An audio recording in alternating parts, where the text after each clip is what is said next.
Welcome to the Healthy Investor Podcast with Bob Mastroianni, where you and I will learn from successful real estate investors, entrepreneurs, and other highly driven individuals about their journey and the healthy habits and routines that play an integral part of their growth. All right, welcome back to the Healthy Investor Podcast. I'm excited today. I have with me on the show Travis Limbocker. Travis is a principal member of Grindstone Capital Ventures LLC. He has 6 years of experience in real estate with a proven track record of identifying, analyzing, acquiring, operating, and repositioning multifamily assets across Western and Central U.S. markets. Travis is a California native who worked in various high-tech sales positions before realizing his passion for leveraging real estate to achieve financial freedom. He and his family currently reside in Denver, Colorado. Travis, how are you today? I'm doing great, Bob. Appreciate you having me on the show. Yeah, absolutely. Great to have you on here. I really appreciate you taking the time to come out. So I'd like to talk just a little bit about, if you can tell us, Grindstone Capital, who is Grindstone Capital, and what you've done over the last 6 years to bring your business and your investing to where it is today. Yeah. The starting point is quite simply a best friendship. And my business partner Robert and I, 6 years ago, we had a chance to go out and travel the world together. And he actually met me on my extended honeymoon, and we started chatting about ultimately starting to invest in real estate at the time as a side hustle, and something that we could potentially over the course of time build some personal wealth that we didn't really have visibility into before, just being in our corporate jobs. So that's how it started. And Robert himself had been in the housing department for many years for various cities in the Bay Area. So he had access to folks that were doing things within Section 8 and providing affordable housing. So his perspective was coming from that end. And I found it always really interesting. And he came to me with the idea on that trip, and he said, "Hey, why don't we start investing in real estate? I'm seeing all these landlords and what they're doing and the success that they're having, how they're providing affordable housing." So that was the catalyst, if you will, of the idea of Grindstone Capital Ventures. Okay. And the name simply is the fact that, and we can all probably attest to this as real estate investors in your audience, is it is a grind at times. And it takes a lot of determination and building new habits, et cetera, to have success, more of a lifelong journey. So that's where the name came from. But that was the start of it. And over the last 6.5 years, we've been focused primarily on acquiring multifamily assets, repositioning some of them down to the studs, some of them a little more turnkey. But overall, that's been the core focus. And more recently, we've shifted to more of building out the business as business owners to monetize ways that you can work within real estate, right? Whether it's selling homes or it's vacation rentals. There's a number of ways. So our business is taking form now to include different revenue streams, with Rob and I at the helm of kind of dividing and conquering now which areas that we're going to go build out as the next venture and stepping into the late 2022. Okay. All right. Well, that's a mouthful. That's it's very interesting. I like the idea that, your partnership formed from a friendship, which is an interesting concept. We often want to work with people that we want to work with, right? So, and if you have complementary skills, it's good that you can each bring complementary skill sets to the table. So from Grindstone Capital, I love the name, by the way, and I love where it came from. The fact that, you're just willing to put in the grind to make sure that happens. I was on your website a little bit earlier, and I noticed that you have a Vivid Vision posted on your website. And Vivid Vision, for those who don't know, Vivid Vision is a really interesting book where it talks a little bit deeper about the idea. It's a more in-depth look at core values, at creating your actual vision of your business going forward. I just read that book for the second time. First time I read it, I sort of flew through it, and it was like, oh, this is a good book. It's a pretty easy read. And then the second time I read it, I said, okay, I'm going to read this a second time and really digest and really spend time focusing on what does it take to create a vivid vision. So I'd like to talk to you a little bit about the idea of creating a vivid vision. So, what made you want to do that? And then what was the process like for you? Yeah. I think folks who have read it, it's a pretty remarkable book, and the simplicity of it is what makes it remarkable as well, outside the idea. But for us, it was, it was two-part process. Obviously, you have your own individual needs and your own individual obstacles in life and your own individual desires in life. When you have a partnership, right, we'll call it 50-50, you have to develop your own, you have to meld those two together. So it was a two-step process for us. But for you're thinking about the whole premise of having a mission for your business, missions can be 2, 3, 4 sentences and doesn't really entail or really define the specifics of how you truly see your business and your life going. So one of the premises, obviously, of the book and the philosophy is really dig it down and think about what you're doing, how you're engaging with the world, other people, how they're engaging with you, what are your customers feeling about your business. And that is the exercise that we wanted to go through so that we could have a much more defined future of where we were going. It plays into, there's a lot of different ways of goal setting. There's so many goal setting philosophies and methodologies. Vivid vision is just one other way, but it really helps you connect with the emotional component of what this business is going to look like in 3 years' time, for example. Yeah. So I think it gives you a lot more of that excitement, that the frame that you operate in can always be brought back to what that vision looks like, more so than a 3 or 4 sentence mission statement that you typically will find on a company website. So it was important for us to go through it. One, to basically say, what do we see ourselves doing? We're doing this for family. We're doing this for financial freedom. So what does that actually look like for us? And then the second was to ensure that there was alignment on the goal, alignment on the vision. There's some nuances and some differences between my business partner and myself. Sure. Overall, the direction and the overall outcomes that we want in our life are the same. So it was kind of twofold to go through that process to understand that vision, make sure there was alignment there. Very cool.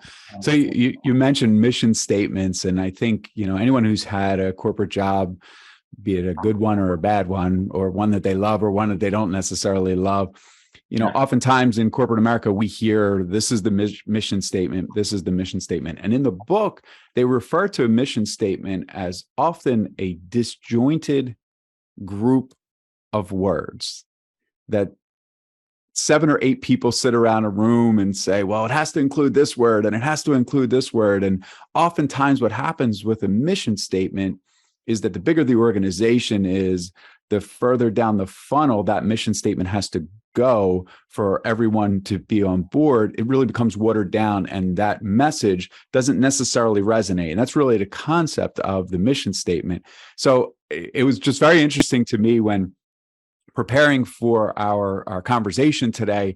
I saw your vision, your vivid vision, and I said, these guys get it.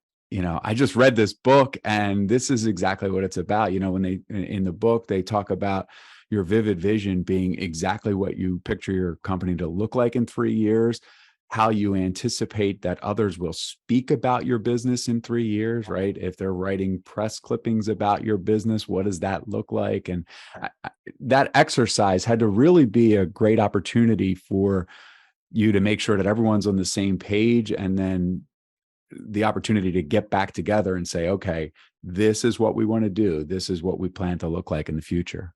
Yeah, exactly. And like you said, if it's one person putting together on paper what the mission statement is, no one can really connect with that or empathize with that if they don't go through the exercise, or if they don't truly believe in it. How are you going to service your customers, or how's your business going to operate and serve whoever that audience may be better than if people were kind of disconnected on why are we doing this? What is the purpose? Where's the vision? Where are we going?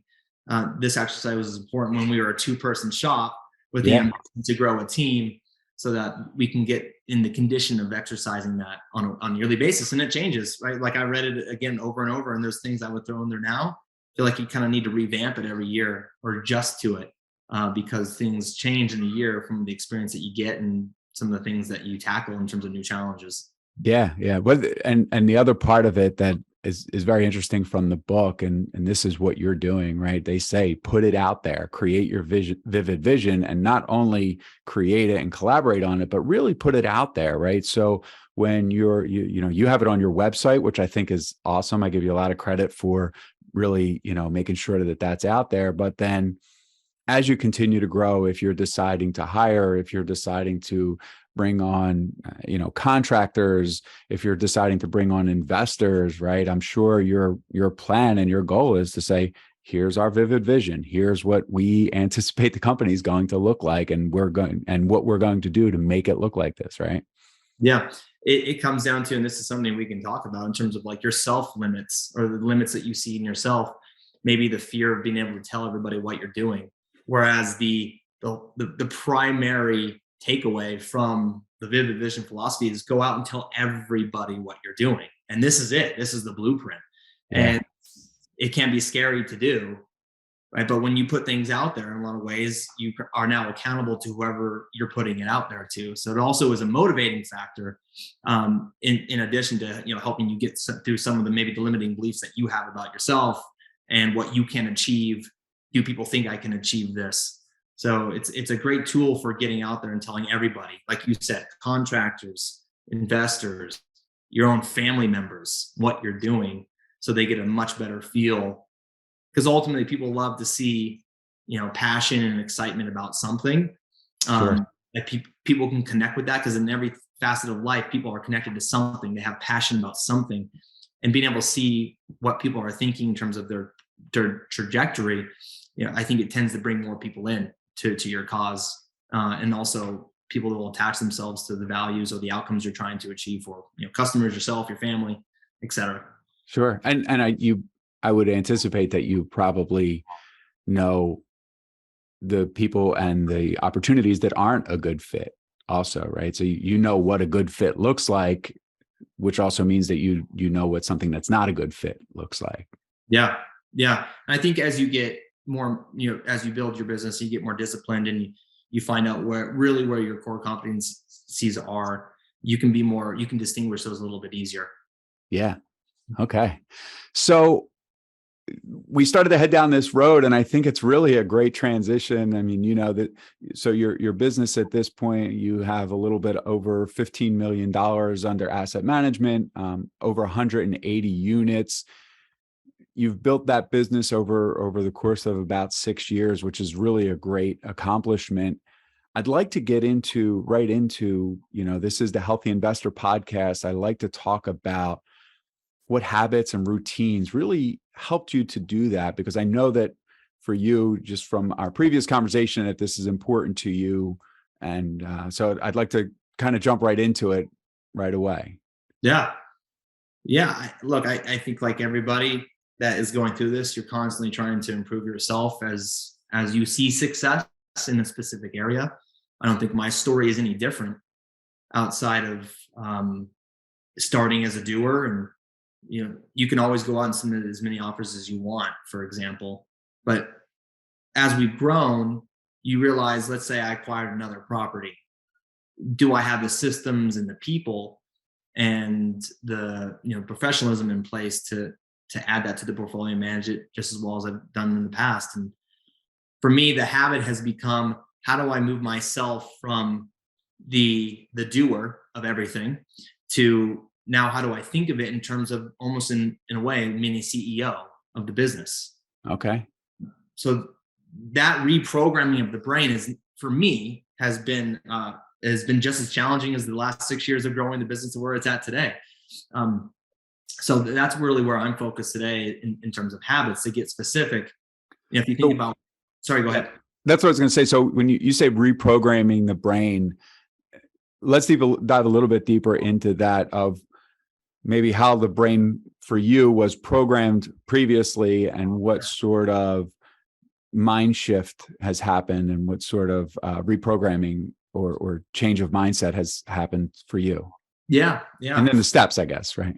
Yeah. I mean, when you start out and you have a focus, we're focused in real estate. So what was our core focus when we started out? It was very much multifamily as the starting point, as the starting strategy, as that we wanted to get in, and then we wanted to build a business around. So early days, I was the one sitting there analyzing 80 deals a month and firing off offers where I could, writing the LOIs. I was the one going out, doing the tours of the units, running through all the lender requirements, basically every day-to-day important task that needs to happen to acquire a property. And we had success with that. We grew our portfolio. We did everything from creative financing through to conventional loans and kind of everything in between. So you kind of add to your skill set as you go through that process. But how I ran my day was doing a lot of these tasks. So it was my time. It was things I did not know. It was me going and figuring them out on my own. If you're familiar with the Who Not How Sure. book and philosophy, there is another way to do things, and that is to find who to go do these things for you, give them the keys, and give them the empowerment to go achieve it for you. So that's another philosophy, and I would say I didn't adhere to that over the last 4 or 5 years of growing this business. I was more of the one figuring out how to do things myself, which I wouldn't take anything back from it. You develop a good sense of solving problems, and you move from one problem to the next, and you have success overcoming them, and it becomes a part of who you are, so you can tackle those things in the future. But I got to a point in my life with a young family and wanted to do this more full time and have more time to spend with my 2 young children. So I started reprogramming the brain as, how do I need to think about building new lines of business, but also how do I need to think about being the CEO of that and not doing the day-to-day stuff that I would argue doesn't allow you to grow as quickly, and do the things that you enjoy the most, the tasks that you say, these are my favorite things to do. If it was up to me, I would do these things. So I'll give you an example. As we build out our short-term rental business, when we started this, I got into the habit again of being the one that was spending 3-4 hours a day looking at listings, analyzing listings, and maybe making an offer. I had to reprogram the brain a little bit to think, well, I got to go figure out our brand. I got to go figure out our website. I got to figure out the content that I'm going to work on pushing out and who's going to help me with that, versus I just need to analyze these properties in this one market 3 hours a day, right? The return you get on that will be something, but the other way to do it is, what if I hired someone to just do the top of the funnel analysis and send me the 2 or 3 a day that would be worth writing an offer on? I have to make one call and decide whether or not I want to make that offer. That frees me up to do more things. So that was an example, a little bit of the reprogramming of the brain, and going to like building healthy habits in this kind of new way of being a CEO or an owner of a business. Is I need to build healthy habits around getting around my limiting beliefs of, I can't do marketing, I can't do branding, I'm not a brander, I'm not a marketer, etc. So that's interesting so you talk a little bit about, you were the person, right? You were the one who's going to go out and knock on the doors if necessary. You were the one that was going to walk the properties.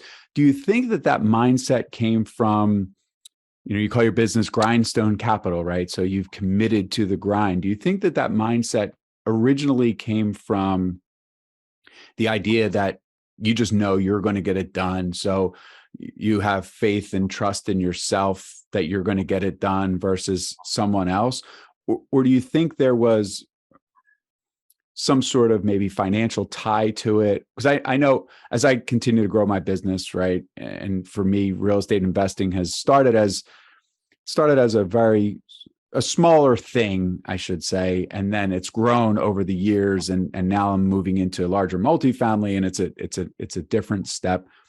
And sometimes I've read Who Not How, and I love the book, and I think there's a lot of good info in there, and I have to absorb more of that. Sometimes it's the answer for me is, I know that if I drop everything right now and I go do this, it's going to get done. But then sometimes the answer is, well, that may cost a little bit of money and the money's not necessarily there. So do you think it was more of the grind portion of it or the money portion of it, or you think it was both? Yeah, I think it would probably be a combination of many different factors, some of which you listed.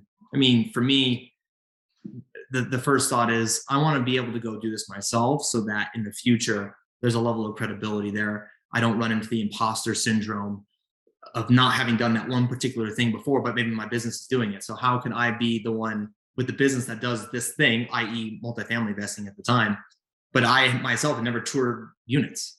Right. So it was a little bit of that. It was also a little bit of, when you start up a new business, you're funding things yourselves and you have very little seed money.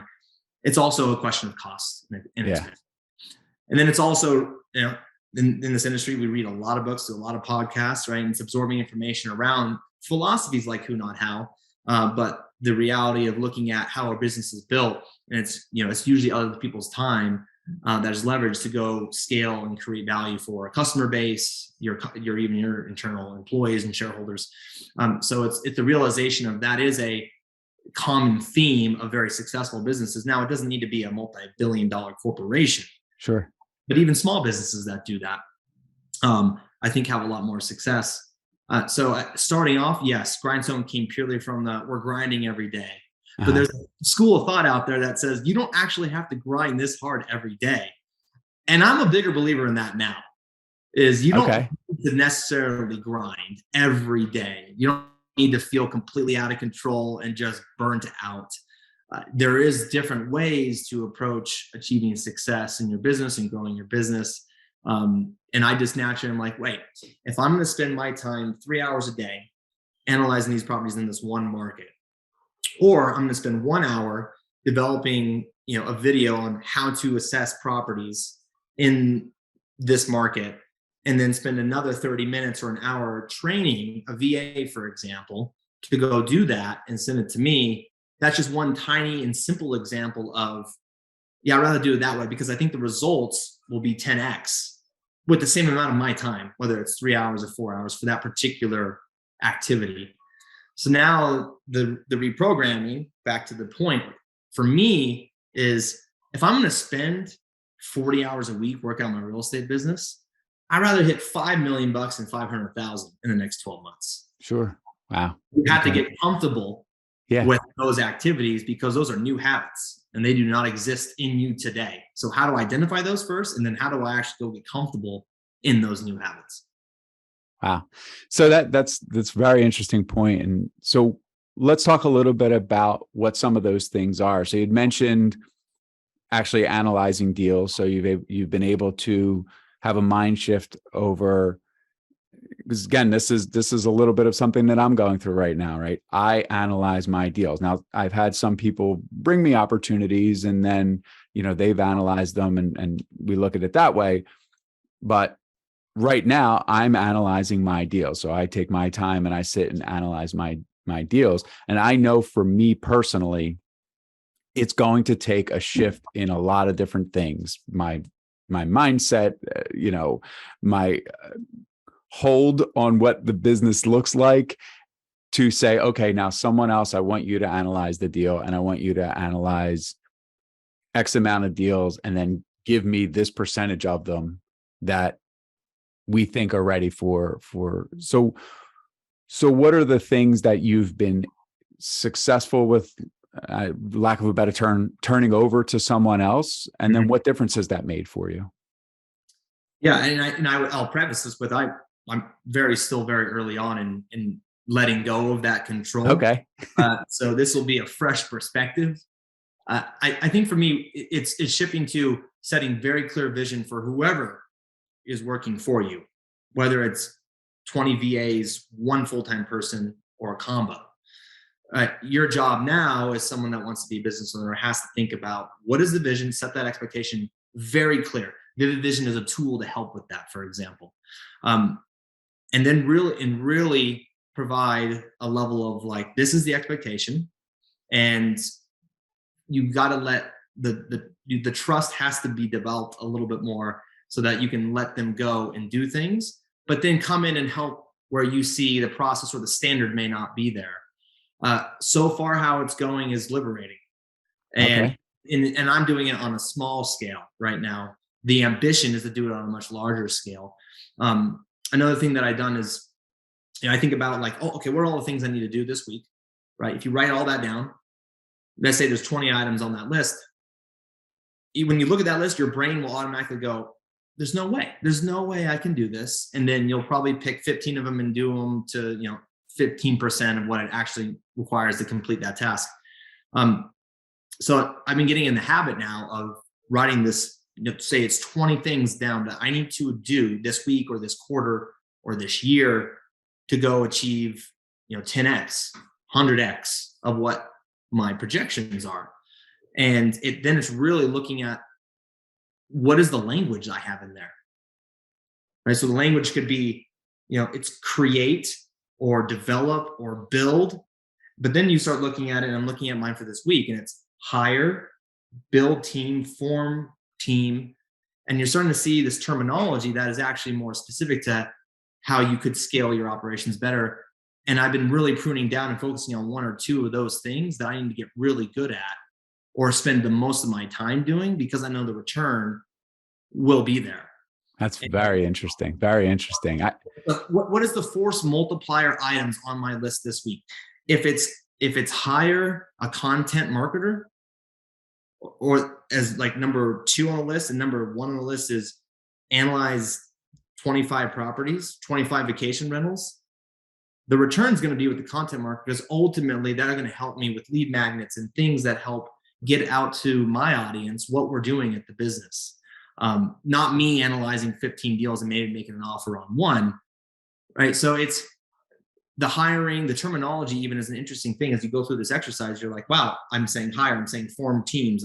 I'm saying things that are now more specific to how you can grow and scale a business. But I need to reprogram myself to be a leader, define the expectations, build onboarding, right? Hiring questions, all the things that will go into that. That is where I'm shifting my time, because I know that will ultimately pay off on my time as we get some of these things checked off the list. So it's one tool that I've been kind of developing, is how do I just lay it all out and then say, these are the 2 things, 20% of the things that are on this list for this week, I'm going to do. That's it. And I'm seeing more results, and I'm feeling more aligned to this overall goal. And I don't feel as much resistance. Whereas if I'm analyzing 20 deals and don't get one that even pencils out, there's resistance there. Sure. And it's like, wow, I just wasted the week. I didn't do much else. So it's finding that, putting everything on a list and saying, what is truly going to be the biggest return on my time if I follow some fundamentals. Okay. All right. So I like the terminology. I like that you speak about specific terminology and writing terminology down and how that affects you. I've gotten to the point, I have a young daughter, she's 11 years old. So a lot of times these conversations roll over, or some of my conversations with her roll over into this, and it's really cool. But, we often talk about the words that you use go into your own ears as they come out of your mouth, and they tell your brain things, right? So we say things like, don't say I can't, because your brain might believe you, right? And I think similarly, as you're laying out your lists here, I think some of the key words that you use there were specific to creating a leadership role for yourself, right? So implement this, hire for this. And it was very interesting to me when you spoke about the things that you're putting on your to-do list and the activities that you're creating for yourself really are starting to create a certain level of putting yourself in a leadership role, and then finding others to fill those roles in. Very cool. Yeah. How do you create habit? How do you make things more habitual? It's not easy up front. No. It's like pushing a boulder up a mountain. But what happens with the brain is, once you create habit, you can go on autopilot a lot of the time on a weekly basis. So, another habit I've formed is, it's very simple. I'm sure a lot of people do this, and they do it in different ways, but it's like, what are actually the 4 or 5 habits you want to do each week, right? And how many times do you want to do those things? Whether it's like doing a 5-mile run, or reading 1 chapter in a book. Even that stuff helps as you make it more repetitive doing it. But the big jump is, right, it's like, go hire somebody or interview somebody. That's a lot more, Sure. a lot more for me, at least. I have to really do a lot to get that into the autopilot mode, so it becomes true habit. But once it's in as a habit and you're on autopilot, can you imagine a world where the results are coming from that habit versus, say, analyzing 20 deals a day or 20 deals a week? But it's interesting. I think the one thing for me that I've learned about habit over the years many people say that habit really is about creating that consistency, creating that consistent energy. And I feel like habit really tells you, you've created a habit when you don't really think about if you want to do it anymore, or when you're doing it, even when you probably don't want to, right? So I think that's where habit starts to kick in. And in the beginning, you're just creating that habit, right? You're pushing through the hard part to get to that habit. It's different with habits that aren't a daily habit. There was in the book, The One Thing, they talk about a study that was done at the Princeton University where they say that it takes the average person 66 days to create a habit, right? That's really cool and that's very interesting. But if my habit is I want to do something every Monday, Wednesday, and Friday, it's not 66 days, right? Because it's not every day. So you're not hiring someone every single day, or you're not doing these activities. So really, I think the habit that you're talking about is to create this list, right? To create these roles for yourself, essentially. Yeah. I mean, you could even say the habit of that is I should be on LinkedIn every day and looking for this particular skill set and reaching out to them via LinkedIn messages, every day, 5 days a week, whatever the number may be, because that ultimately will play into those hiring goals. Yeah. And, hiring on people to do things that you've already kind of teed up, and now it's on them to take it, make it better, and then you lead them. So yes, to your point, what are those habits? They could be something that, I would stress that I'm going through an exercise of saying everything. If I pick 5 things for the next quarter, next 3 months, next 90 days, those are things that I can't comfortably do daily right now, so that you can form those. And there's different ways to hold yourself accountable. Everybody has their own life hack to do it. Sure. I have my ways, but that's one thing I've been following to try to get into every 90 days, add some more skill set to your life and get comfortable with these things. But it's interesting. You've mentioned comfort a couple of times, and the reality is you're creating habits that break you outside of your comfort zone, right? You're creating, I hear you saying that you're creating opportunities to learn new things. You're creating habits that require you to do something that you're not used to doing. And I think that's sort of the next level of creating a habit, right? Isn't creating a habit about doing something regularly that's outside of your comfort zone? So that's very cool. Very, very cool. It's for me personally, it's been a very different way of thinking, because I've always been like, if I'm not analyzing deals, if I'm not, on a daily call with our property management team in this particular market, I'm not progressing things forward in real estate. When the reality is, for our business to hit the projections and hit the vivid vision that we have for ourselves and all these great things in life that we want to achieve, it's more about investing in my ability to be just a better leader and build habits that will service each individual person I hire, or each individual function that I build underneath the overall business umbrella. And if I'm servicing them better for them to be better at what they're doing functionally, I will bet on that every single time in terms of how a business can grow more successfully and you can achieve your goals, to the limits that you want to achieve. Very cool. So I'm curious, maybe we'll do a follow-up here, because I'm really curious to see 6, 9, 12 months from now, how you've continued to expand outside of your comfort zone and how much bigger your comfort zone is versus, where you are today, or even where you are when you began. Yeah, that's the cool thing, right? When we do yearly summits like a lot of people do, and we look back at the last, the quarters and the year before, and we say, what have we achieved? That's a cool feeling. Yeah. So yeah, there's the unknown there'll be some things that we achieve this year that are the unknown. And then there's things that we're aiming for. But if you're doing all these things fundamentally, the unknown stuff will be the cool stuff to look back on and say, wow, I had no idea we were going to be able to do that. And how do we do it? Well, it looks like we just followed a process for success, whether it's, 5 new habits every 90 days, or we just, there's something came through just through the universe because we were working hard and that's what happened. that's the cool part, to look back and see what the things you didn't plan, how they came to fruition. Wow, five new habits every 90 days. Multiply that over the course of a year, right? Yeah. It's, we're looking at, essentially 20 new habits by the end of the year. Yeah. Do Yeah. that for yourself, do that for your partner. Now you're at 40 new habits for the business. Yep. I could see some exponential growth happening for you if you continue that. Absolutely. Yeah. Yeah. This is the stuff that excites me, right? What I used to get excited about is different than what excites me today. And again, Yes. it's the personal evolution, getting through your, like, what are my limits? Why are those my limits? That I should be able to completely overachieve those, because I am limitless is the mindset that is, again, part of that reprogram I talked about. Great. For all your listeners, right? We all have to kind of reprogram ourselves to be a different person that is managing this type of business or living this type of life, because it's very different than where we're at today. Sure. Wow, this is really cool. I appreciate this. So I want to transition into our final questions. Yep.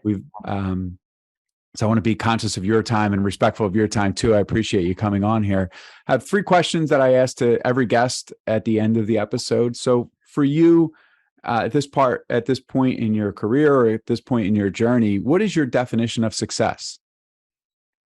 My definition of success really is looking back after yesterday and seeing how much better of a position I am today than I was yesterday. That's it. It's if I put in my younger years, I was like, I want to have 1,000 units under management in 3 years.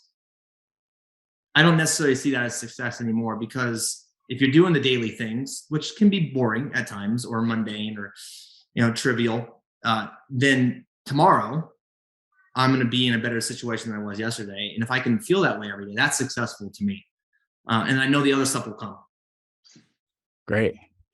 So, second question is for someone who's new to investing or even learning about focusing on their goals and their path to success. Do you have a book recommendation that you think would be good to help them out?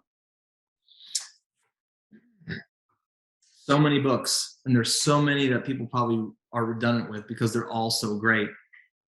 Look, I think more recently I've reread Who Not How, and I love the philosophy. I personally, I subscribe to it wholeheartedly. And I kind of look at it from an education standpoint. If I had to tell my 6-year-ago self, how to think about my day, how to structure my day for success, et cetera, a lot of it would be themed from that book, around, you don't necessarily need to go and spend the cycles, especially when it's something that's not aligned to your interest or your passion, to figure something out. There's always going to be someone else that you can go find to do it. And it'll be a situation where you will be their who, they'll be your who. And it's a really good, really good relationship to have. So I would say that book is more, I've reread it 2-3 times just to always remind myself that you can let go and have people achieve some great things for you, sometimes even better than you can do it yourself, as long as you give them expectations and you lead them correctly into what you're trying to achieve. I really like that answer, because I can tell that really has been the biggest shift for you. The biggest mindset shift has come from the book Who Not How.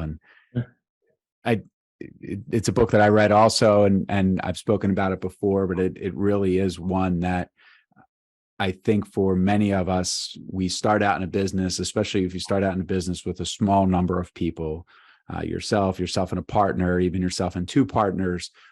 You spend a lot of time, you become the payroll person and the accountant, and you become the right. You start to hold every role in the organization. And when you learn how to find the right person to put on the things that don't necessarily suit you, and even more so, find the things that really suit you and the things that you really succeed at. I think that is an excellent book recommendation, because that light bulb, the more people that light bulb goes on for, I think the more the success they'll have created. Yeah. And I think you'll have a head start, because if you find people to do things that ultimately become various revenue streams for a business you're looking to start, then you can grow faster and achieve whatever goals you're looking to achieve through a business, I think you just achieve it more efficiently and faster. Yeah. So I want to thank you again. I really appreciate you taking the time. Before we get to the final question, just want to ask, what's the best way that we can support you, and how could people reach out to you if they want to touch base and learn more about what you're up to? Yeah. Travis at investgcv.com is the easiest. You can visit our website. My contact information is on there as well. We're getting better at things like Instagram and Facebook marketing. I'm on there as well. Not hard to find. Okay, great. So the final question, if you can think back with me to a young Travis around ages 10 to 12 years old, knowing what you've learned so far on your journey, what are 3 pieces of advice that you would give to young Travis, or really any pre-teenage child, to help guide them towards success? I would tell them, one, their success will be built on their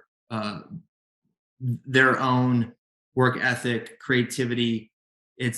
Everybody's limitless. Our success is not created on things like just going to school and getting good grades in school and getting, the first corporate job out of college, for example. It's really you will create any success that you want to create in your life. And while there's things that you can't foresee beyond, especially as a young teenager going into high school and coming out of high school, if you bet on yourself, you will always win. Okay. That'd be the biggest. Okay. I say that the second one would be, develop a sense of financial literacy that is above and beyond the status quo of what we're taught in school. That's a big one. I learned it later in my life. If I would have learned it earlier, you think differently about trading your time for compensation, for money. And I think that opens up more of I would say definitely an abundance, growth mindset versus a closed mindset. When you have the understanding of the relationship between the time that you spend and what you get paid for, the money that you make, there's a different level of financial literacy that's out there versus what we're taught at an early age by schools, social institutions, etc. That one's huge, and that is part of the reason that I even asked this question. Before I let you get to your third one, part of the reason that I even asked this question is because I really feel that is the age, just 10 to 12, 13 is really the age where we can start planting those seeds to teaching a little bit of a different financial education and a little bit of a different understanding of what direction or what path our children can go, the future generation can go. So that was great. So, and your third one? My third one, I would just say positive energy. When you put positive energy into everything you do, even when it's like super difficult, stuff tends to come your way. People tend to be attracted to you and want to work with you or help you. When you put that out, it usually comes back in spades, is what I've seen in my life. And I am not the most optimistic person. I've gotten better at it, but I have witnessed people that are, and the positive energy that you run with day to day, and everybody that you interact with, that usually comes back in spades. So that would be the only other thing I would say if I had to tell my 10-year-old, 12-year-old self. Don't sweat stuff, because today is the only day that you have to do something. Tomorrow, in the future, you can't control it. You can control what you do today, right? So you have the choice to do it with positive energy or not positive energy, and we'll see which one comes back to you in spades. But that would be my last piece. That's great. Travis, I really appreciate your time. You've given a lot of great information, and I know most people will not watch this on YouTube. Most people will listen from a podcast perspective, but you had me smiling the whole time because you really were a positive energy, and this was a lot of fun for me. I really enjoyed it. So thanks so much for being on the Healthy Investor podcast. And if you get a chance, go check out Travis Limbocker from the Grindstone Capital Group. Thanks so much for checking out the Healthy Investor podcast, and make it a great day.